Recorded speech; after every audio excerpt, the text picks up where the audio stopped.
All right, let's talk about the Austin housing market. We've got the very latest data for March 2026, and we're going to piece together what's really going on. No hype, just the facts. So let's jump right in.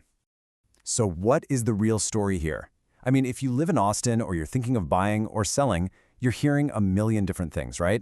Is the market crashing? Is it recovering? Who has the power, buyers or sellers? We're going to cut right through all that noise and give you a straight answer. And you know what? Let's not bury the lead. Here's the bottom line. The data is telling us that Austin is in a rebalancing market. No, it's not the catastrophic crash some people were worried about, but it is a million miles away from that absolute frenzy we saw back in 2021. And for the rest of this briefing, I'm going to show you the 3 key clues that prove it. Okay, clue number 1, it all starts with the most important number in real estate, the price. And boy, do the prices tell a story. A story of a market that flew sky high and has definitely come back down to earth. Let's rewind the clock for a second. Think back to May of 2022. It was wild, right? At the absolute peak of that boom, the median price for a home in Austin hit a staggering $550,000. That was the mountaintop. Now let's fast forward to right now, March 2026. Today, the median price for a resale home is hovering around $445,000. That is a huge difference, and it really sets the stage for the market's new normal. And if you put that in percentage terms, we're talking about a nearly 19% discount from that peak in 2022. For anyone who was trying to buy back then and just felt completely priced out, well, this is a massive shift. This is the correction people were waiting for. So here's the most important takeaway on pricing. Yes, prices are way down from the peak, but they're starting to stabilize. The data we're seeing in early 2026 shows prices are holding steady, even ticking up a little bit month to month. This is not a market in a freefall. It's a market that seems to have found its floor. All right, let's move on to our second clue. If prices have corrected, you have to ask, who does that help the most?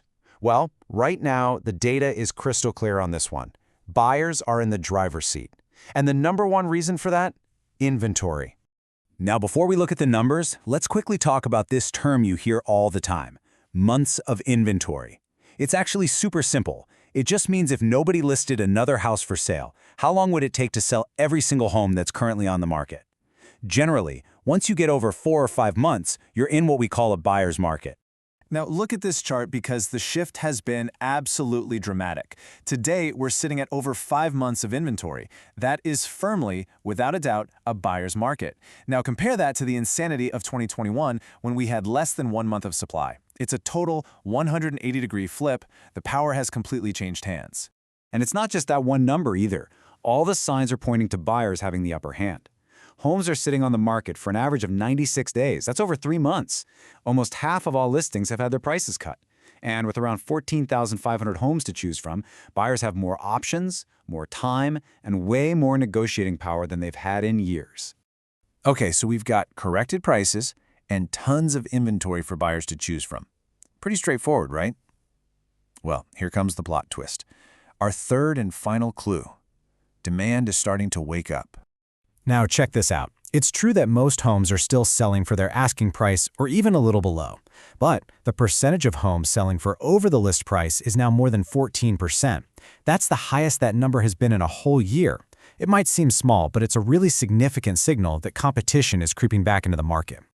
And this, right here, is probably the most important number to watch: pending sales.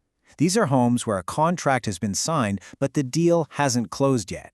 They're up almost 14% from this time last year. This tells you that buyers aren't just window shopping anymore. They're out there, they're making offers, and they are signing on the dotted line. It's also really important to know that we're kind of looking at a tale of 2 different markets. The resale market, for existing homes, that's still pretty soft, giving buyers lots of choice. But new construction, that's a different story. It's already in an expansion phase. Builders are seeing much stronger demand, and a big reason for that is all the incentives they're offering.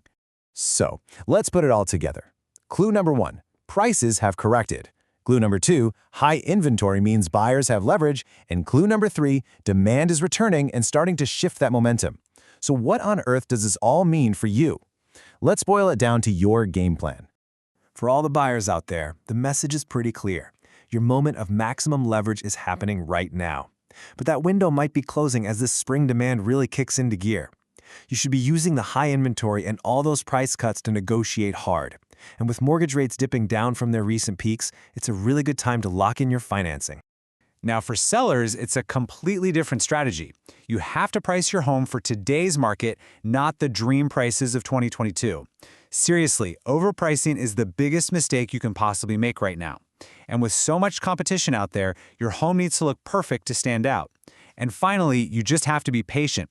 The data says it's taking a while. So that leaves us with the big, final question. Everything we've looked at shows us a market that's rebalancing, a market where buyers definitely have the upper hand. But with demand coming back and more contracts being signed, the real tension in the Austin market for 2026 is this: exactly how much longer is that buyer's advantage going to last?